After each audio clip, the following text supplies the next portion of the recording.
rains, and I'm here. Okay. Okay. It's better than nothing. Yeah. Yeah. Definitely.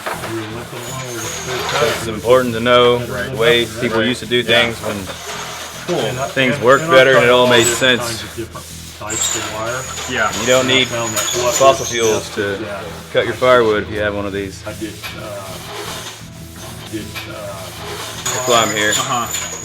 Really good experience was I used to have a lot of pet cats around the barn, and one morning I come in and I found a foot laying on my bench. So the cat had jumped up on the bench in the middle of the night, got hung up in it, and he ended up being a 3-footed cat.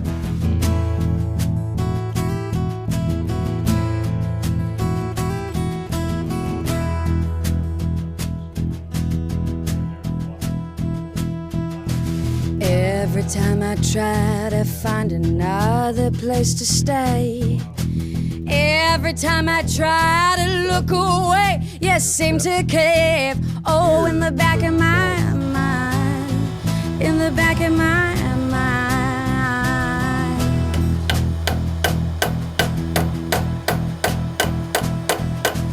Every time I try to walk away, I scream your name. Every time I try to look away, you're still the same. Oh, in the back of my mind, in the back of my mind. My name's Arthur Wright, and I'm here to learn what John can teach me. People are sawing how it is. Gary Collins, and I'm trying to learn some of the finer points of sharpening. Rumor has it you have one of the best saw collections in the state. A long ways from the best in the state, but we've got more than I tell my wife about. I've got one friend that's got over 400 crosscuts. Does he still have a wife? I've shown her the pictures, so just so she thinks I'm not quite as crazy as she otherwise would. Do you guys ever worry about what happened to your saws when you move on, or? Well, you know my son, and I've been. Yours are covered, I know that, but He'll take over. Put that on there. You hammer it. And you check. Got a little more, and as I'm St. Helens or whatever, you can pick up pumice stone pretty much anywhere. You're not supposed to pick it up in the monument area. So if you get just outside the monument area, there's lots of pumice stone up there. By a whole mountain of it.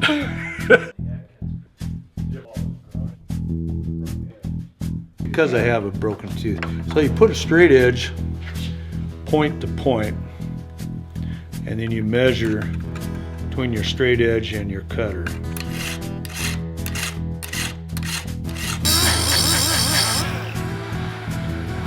Something like that. Well, let's see.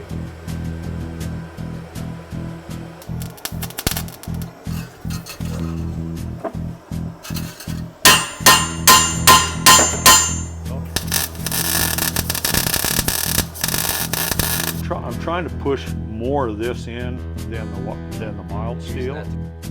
And a good way to do it is just to, there is actually a couple small holes in there.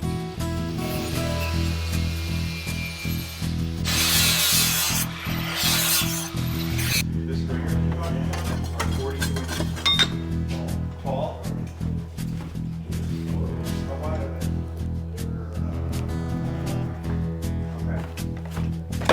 My name's Sam Camardo, and I'm here to learn from John. I've been filing for 5 or 6 years, and I'm just, I'm aware there's a lot more to learn, so I'm looking to work with some new people and learn some of these tricks John has up his sleeve. The biggest trouble is when you're binding it. Yeah. I'd rather pull a wide ribbon. Yeah. When I first started doing that, we had some guys coming from Colorado. I'll be using this saw to log out trails in the wilderness on the Klamath National Forest and other parts of California.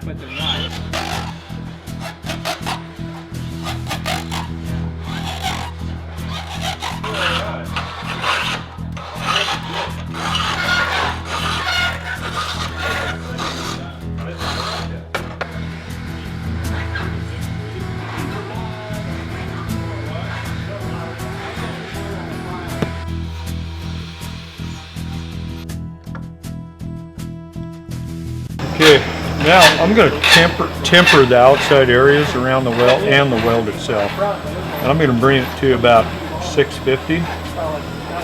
And so what I do is I just draw a line across there. Tell me about this paint again. Okay, so this paint is Timplac, and it comes in 50-degree increments. And you can get it down to like 25-degree increments also, and each color is a different grade. So I'm going to try to get it 650 approximately. So what does the paint do when it reaches the proper temperature? It will turn a shiny black color. And so normally I've been doing it for a long time, I don't normally paint, but for you guys to understand what's happening. So you bring up that weld area, all the heat affected area that we have on it. You try to bring it all up at approximately the same temperature, all about the same time. You know, for people learning to do this, that paint, it's really helpful. You know exactly where you're at. Most people can't guess temperature. No, and they have a lot of temperature charts out there, but the temperature charts tend to follow tool steel more than saw steel. So as you see, the saw steel is turned blue long before the other stuff is. So it's where it's turned at. So you're trying to get that paint to turn as evenly as possible.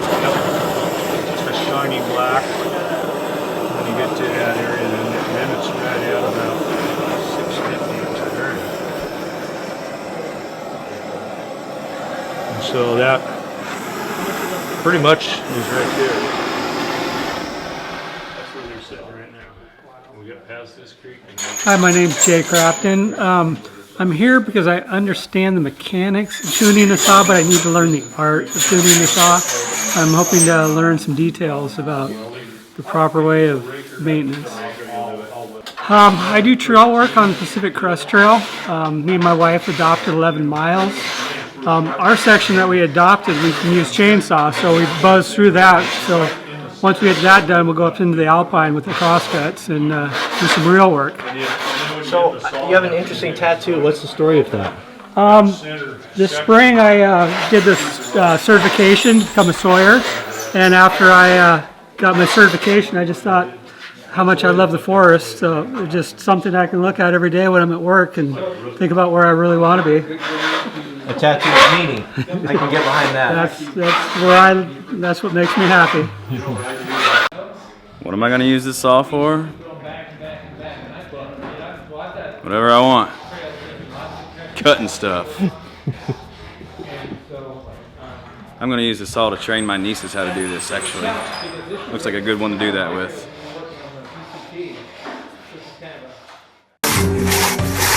Come on, Wanda! Come on, Wanda! Go, go, go, go! You got it! That took a minute. That was ugly. Wow. He would have been thrown out of the 20s. That was so tough. But we just had to hang in there. Put our head down and get through the storm. It was ugly.